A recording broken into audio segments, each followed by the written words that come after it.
So, hi guys, this is Miss RJ.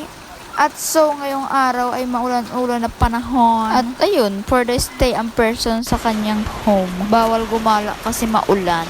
Hala, joke lang nga ho yun dahil itong babae nga ito. Ha?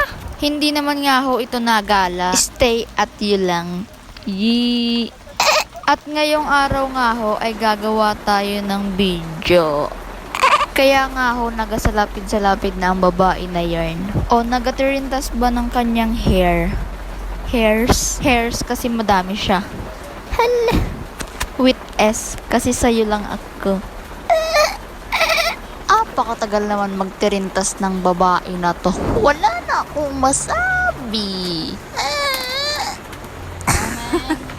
At magde-taping nga ho tayo ng video about sa ipis. Ipis na naka Louis Vuitton. Ha? Ayun guys, nakapost na yun kaya panoorin nyo na lang. At itong ipis na to guys ay Shala. Shala sa lamig. Shala sa enep. Shala sa epes. At dyan nga ho ay naga-take na ng video. At i-edit lang nga natin yan guys pagkatapos mag-video. Okay guys, we are done. At so, ayun nga guys, gabi na at hanggang dito na lang nga muna. Bye!